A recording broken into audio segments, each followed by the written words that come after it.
Dirk here with Dynasty Owner. Today we're going to be doing our weekly Wednesday contract speculation and breakdown article. We're going to continue with our blind player comparisons. So today we're going to be talking about the Miami Dolphins. So the Dolphins, they finished the season with a 10-6 record. They leaked into the playoffs, didn't quite make it.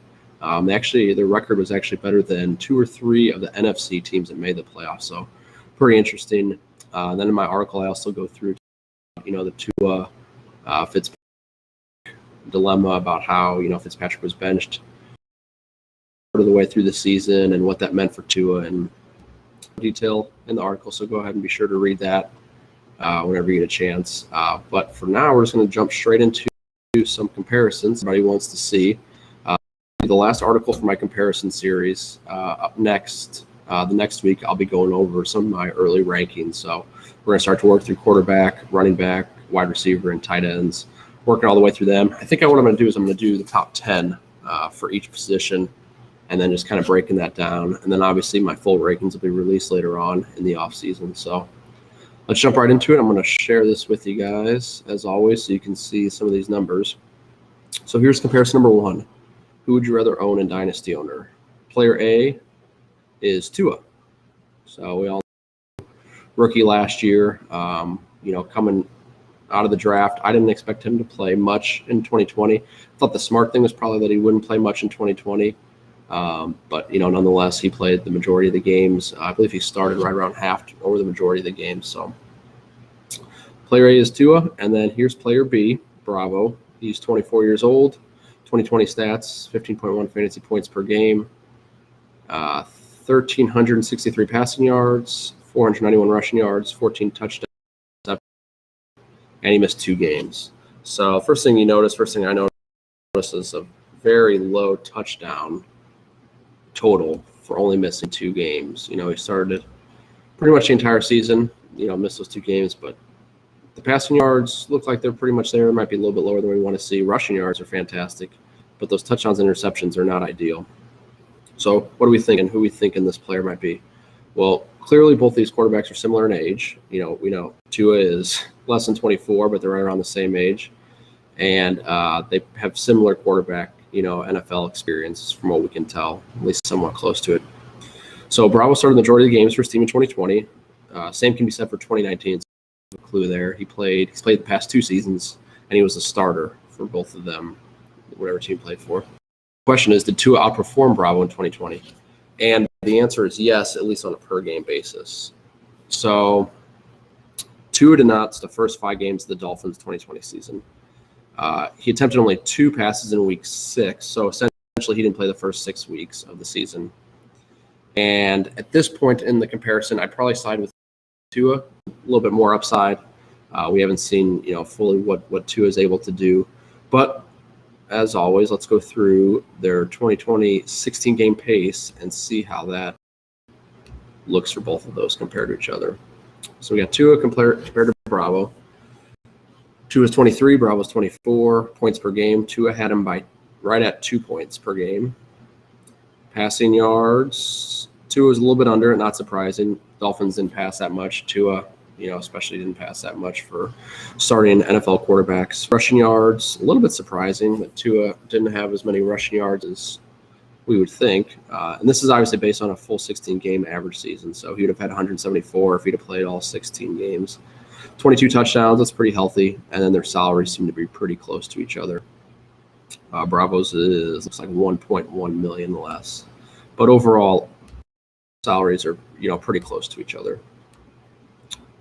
So Tua had less passing and rushing yards in 2020, but he still averaged 2 more fantasy points per game. And why is that?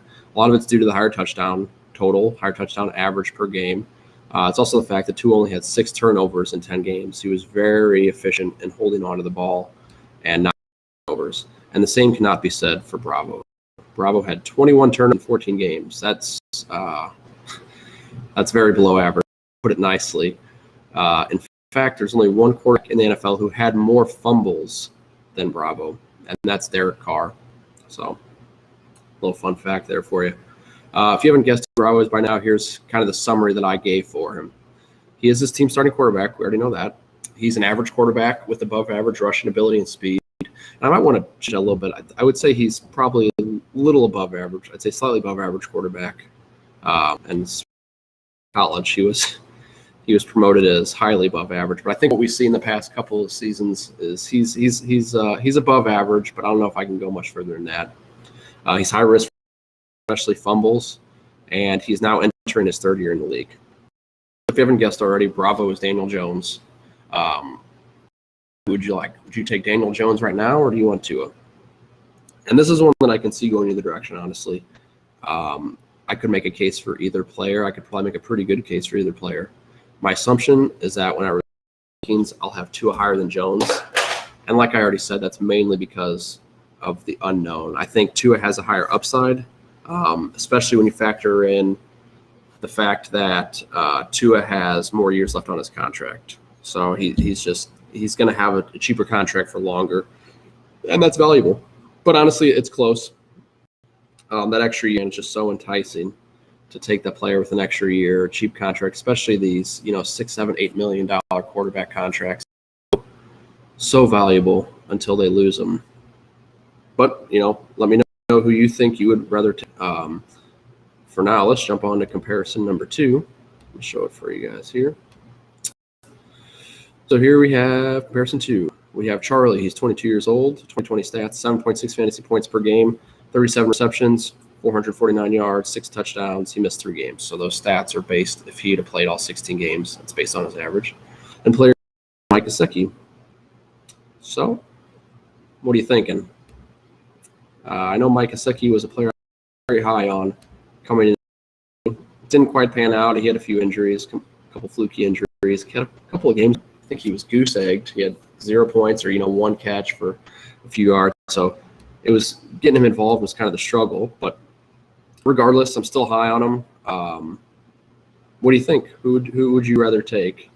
My initial thoughts would be that Gesicki had a better season than Charlie. And that's, Charlie, based on what we're seeing here, doesn't have the greatest season for a tight end that you've ever seen. 37 receptions, under 500 yards, 6 touchdowns. It's okay. It's not great. So Gesicki, he played more games and totaled more fantasy points as a whole. But like everything, this can be deceiving. That Charlie competed with a veteran tight end for the majority of the 2020 season. Or what if I told you that Charlie's 2020 tight end teammate no longer plays on that team? So they're no longer teammates, and Charlie is projected to be the number 1 tight end, especially receiving tight end, on his team coming in 2021. That's great news. I mean, obviously for a player like that, but will make the difference in picking him over one of the most athletic tight ends in the league, Gesicki. Maybe not. Here's how their stats play out. I'll show it for you. So we got Charlie, 22 years old, 7.6 points per game, 449 yards, 37 receptions, 6 TDs. Salaries aren't on pace with Gesicki's. They're right both at about $1.5 million. Gesicki's 25. He had 3 more fantasy points per game in 2020. 750 yards, 57 receptions, 6 touchdowns. Touchdowns are pretty comparable. They're exactly the same. So what are we thinking? I know it's hard to tell when I haven't given you all stats yet, but like I said, Gesicki was clearly superior to Charlie in 2020 season, but I expect that to change. So Charlie is Irv Smith Jr. Yes, I know that he is in a low passing offense, but so is Gesicki. Both will come into 2021 as their team's number 1 tight ends. No surprise there. And they're both extremely talented, especially athleticism-wise, very talented. I'm going to take Irv Smith. He has slightly lower salary. It's kind of negligible, but, every little bit helps. But, compare that to Gesicki. And he has 1 additional year on his rookie contract when compared to Gesicki. So, and one other thing I wanted to add is, according to RotoWire, Smith Jr. is projected to have nearly identical fantasy point total at the end of the 2021 season. So, that's really the crux of it, is if you could guarantee, and obviously these are just guarantee anything, but if you could guarantee that two players fantasy finish at the end of the year, you would always take the cheaper one for the longer contract. So I think that they will have very comparable seasons, especially now that Kyle Rudolph, has left Minnesota. That just paved the way. I said this the first day that Rudolph left. It just paves the way for Irv to take over as a workhorse tight end for Minnesota, and I truly believe it. And I'm going to project that Irv Smith will have a better season than Gesicki when it's all said and done. So that's how that's going to shake out. I think I'm all done talking for this article. So with the finish of this article and video, we've completed another division. So that division's finished. We're going to look forward to another division next week. I haven't quite decided which one I'm going to do, but I'll let you guys know when that happens. And it also concludes the blind comparison series I've been doing. So again, some mini comparisons as we go through the rest of the offseason. But as far as the big article consuming comparisons, we're going to be done with those for a little while. And I'm going to work towards some rankings in the next series that I have. So I appreciate everybody tuning in. I hope everybody is safe and take care.